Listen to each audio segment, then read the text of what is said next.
This is the Berman Project.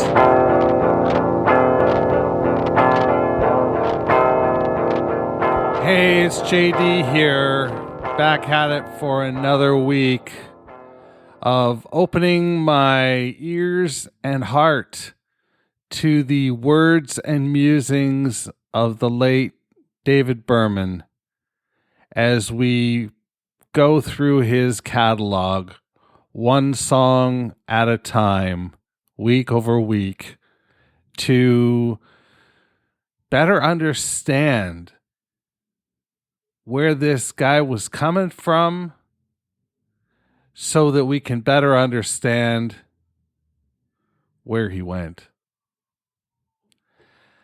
I hope you're doing all right. I am most excellent right now. I lifted my little moratorium on pot, and I'm in a really good place. I go for a walk every Friday with a friend of mine from kindergarten, believe it or not. We reconnected probably 2 years ago, and I went through all high school with him, was a good buddy. We had a hell of a time, but when high school was over, everything sort of drifted, and he ended up becoming a minister, a pastor, and in fact, he did my father's funeral and would have done my mother's funeral had he not left the church, broken down with a pill addiction and a booze addiction that has eviscerated his liver to the extent that he's on meds for that. Lived on the street for a short time. So he's had a real go of things. And I went for a drink with him one night, and he had a drink, and it made me feel really awkward the whole time that he was drinking, that I had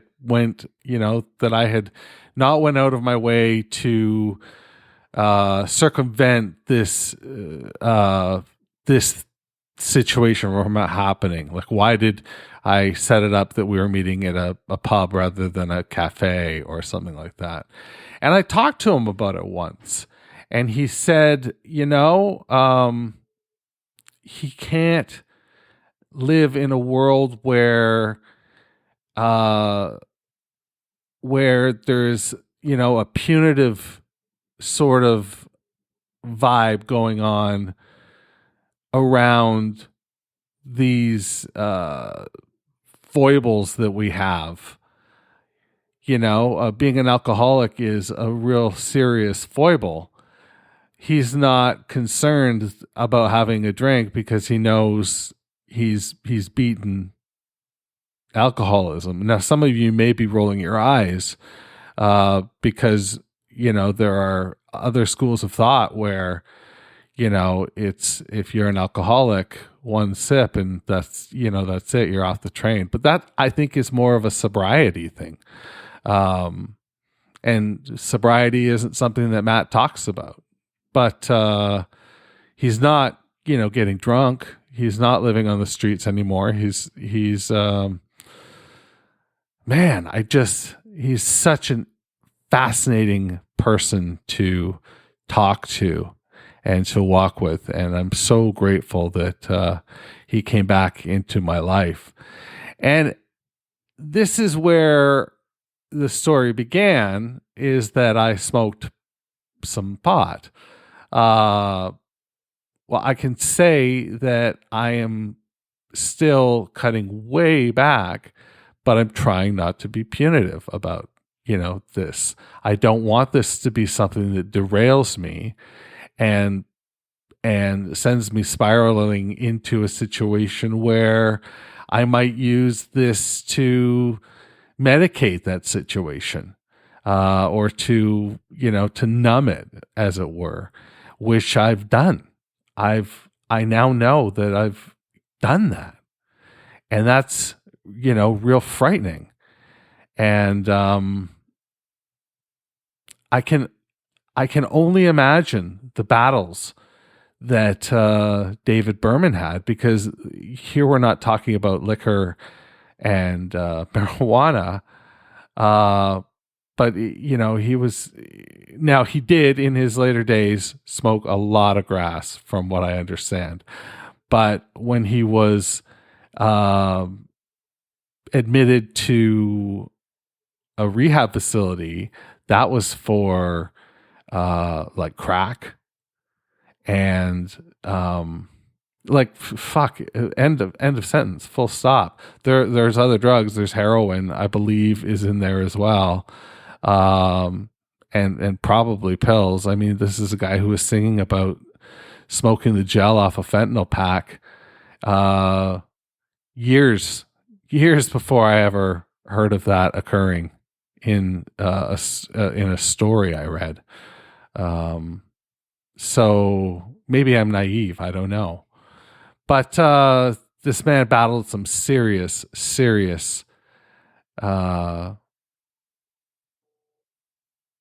demons, I guess, right? Demons. There's no better way to say it. And he left behind a lot of words, and beautiful words. And he left behind some wonderful music.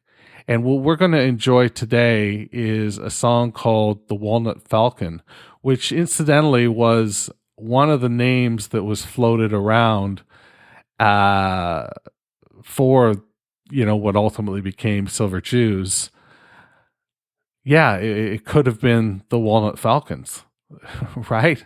So this was clearly something that David had it in his mind. And when you listen to this song, it's much different than Canada, which we heard last week. This song also comes from the EP Die Map of the Reef, but I'm sharing it to you from the Early Times compilation by Drag City. The Drag City put together prior, it consists of the records. It's like Westing. It's like Westing in that it consists of the independently released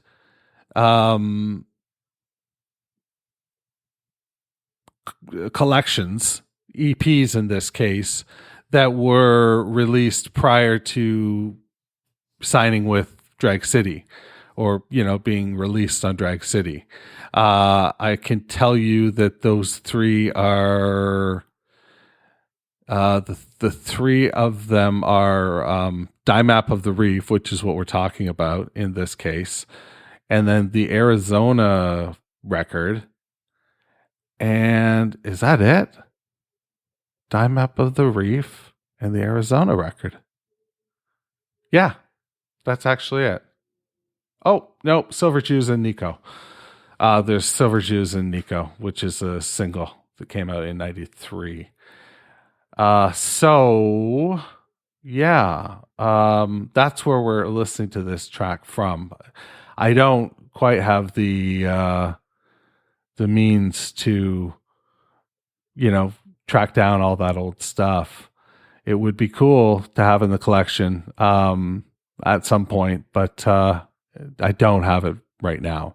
So we are going to listen to it from Silver Jews, the early years. Came out in 2012. And I don't know. I think this is a lot different than what we listened to last week. We listened to Canada. And this is a song to me that reminds me more of primordial David Berman. there is something to this that feels, Berman-esque. And that makes sense. I mean, he's part of it, along with Bob Nastanovich and Stephen Malkmus. And there are other members. Bob tweeted out a couple weeks ago another member of the Silver Jews, and I forget, I say the Silver Jews, but it's Silver Jews. But I forget who that person was now. So you check out Bob's Instagram. Pardon me, Bob's Twitter, which is, a fantastic Twitter to follow regardless. Anyway, let's give this track a listen. This is the Walnut Falcon on the Berman Project.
All right.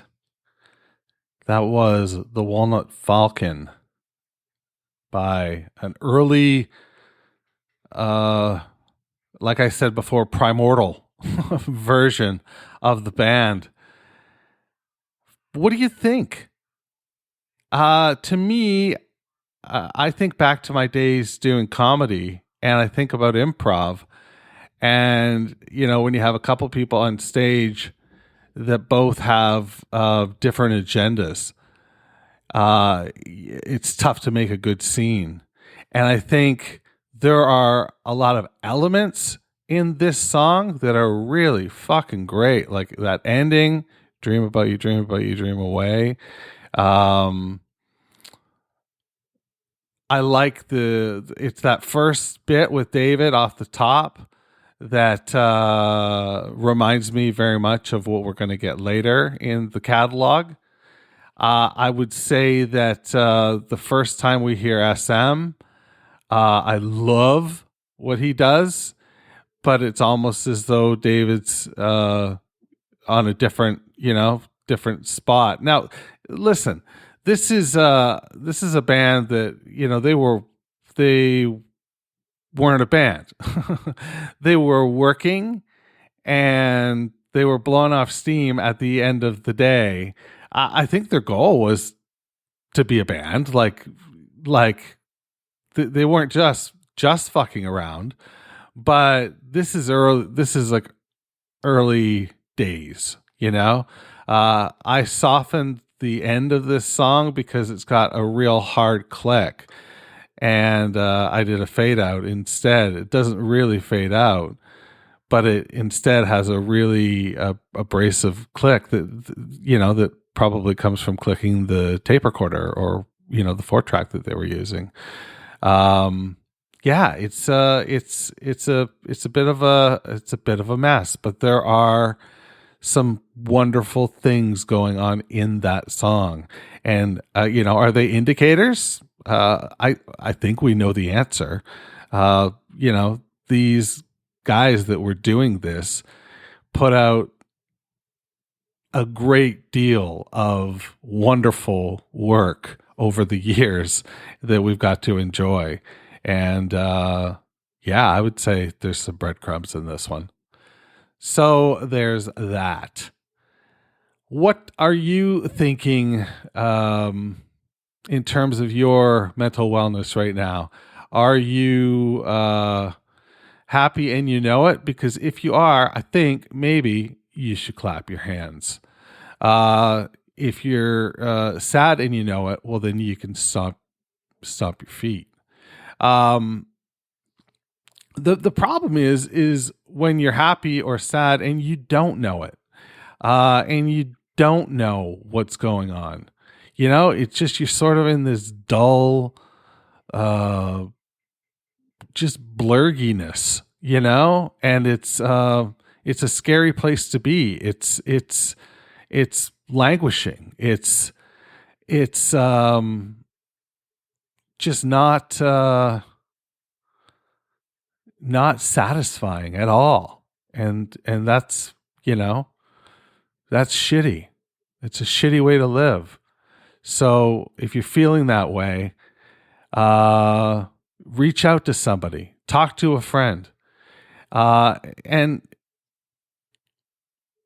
this is an interesting message that when I was doing some volunteer work and I was also in their comedy program, they had a stand-up comedy program for mentally ill people. And the point was we would use, the stand-up to, put, I don't know, some context around what we were feeling or thinking, maybe give it some shape, some form, some color. I don't know. But that's what it was. So when I was in that program, we talked a lot about, talk to your strong friends. And that's always resonated with me. Talk to your strong friends because, yes, there are people that we know out there that are, dealing with addictions to various things as a coping mechanism, trying to work their way through mental illness, trying to work their way through their mental illness, in whatever way they can. But then there's your friends that you perceive as being real strong and, not buckling under any of the fucking litany of shit that is going on out in our world right now. We have access to an unprecedented amount of news through, all sorts of different devices and channels. And it's almost too much. It's almost too much to just know the kind of shitstorm that we're living in right now and how precariously it is that we're balancing, So check in with those that are strong as well. You never know what could come of that conversation. It could be something that is groundbreaking or even life-saving. So there's that. We continue our journey working through actual air with a poem called Classic Water. I remember Kitty saying we shared a deep longing for the consolation prize, laughing as we rinsed the stagecoach.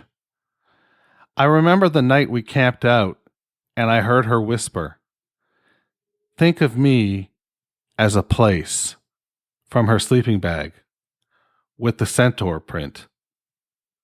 I remember being in her father's basement workshop when we picked up an unknown man sobbing over the shortwave radio. And the night we got so high we convinced ourselves that the road was a hologram projected by the headlight beams. I remember how she would always get everyone to vote on what we should do next, and the time she said, "All water is classic water," and shyly turned her face away. At volleyball games, her parents sat in the bleachers like ambassadors from Indiana in all their Midwestern schmaltz. She was destroyed when they were busted for operating a private judicial system within the U.S. borders. Sometimes I'm awakened in the night, in the middle of the night, by the clatter of a room service cart, and I think back on Kitty. Those summer evenings by the government lake, talking about the paradox of multiple Santas, or how it felt to have your heart broken, I still get a hollow feeling on Labor Day when the summer ends. And I remember how I would refer to her boyfriends as what's-his-face, which was wrong of me, and I'd like to apologize to those guys right now, wherever they are. No one deserves to be called what's-his-face.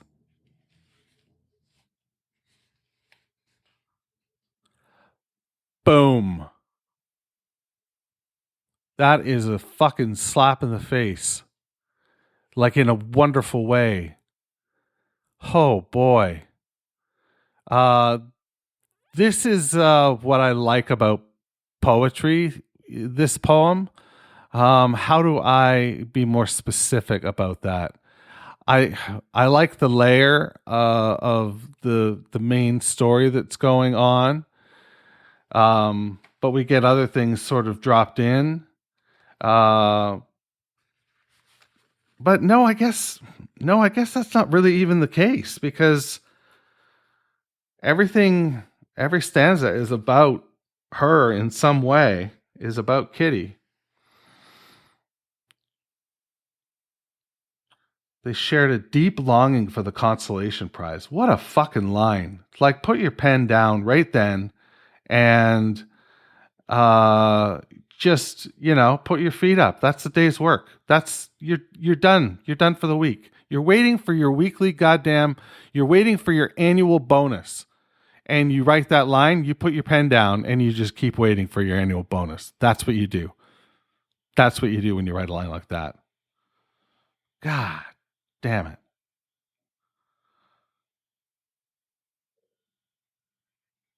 Think of me as a place.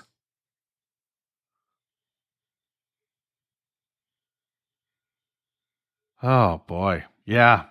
Um it feels very autobiographical. It feels very real, but this is somebody who is operating at a pretty high level here, and his job is to make it feel real. The whole point of this is that you're reading this and you want to know more about this protagonist, and does he ultimately find Kitty again? Like, you know, you just want to be left wondering and think about that and have it, gnaw at you a little bit. I love the fact that he threw a curveball. The curveball being, to me, he remembers how he would call her boyfriend's what's his face, which was wrong of me, and I'd like to apologize. And in my head, I'm thinking he's going to apologize to Kitty, for not acknowledging her boyfriends. But instead, he wants to apologize to all the guys because nobody deserves to be called what's his face. Like, it's funny. it's touching. It's Stand By Me. It's the Wonder Years. But like, on a higher plane. Anyway, I think it's great. Pick up the book Actual Air. You can get it from Drag City, I believe. Or is it Matador? Yeah. I'll have it for you next week. I'll get that. That'll be something that I work on. Okay. With that said, I'm looking for an outro catchphrase. I don't know what that should be, but I'll try and track it down. But in the interim, I'm going to go with wash your fucking hands and be curious. Talk to you next time. The Berman Project is a production of Duvra Podcasts and Such. You can find out more about the show at www.thebermanproject.xyz. That's right, I'm fucking Canadian. I'm also social. Find me on Twitter, Instagram, and all the rest at Berman Project.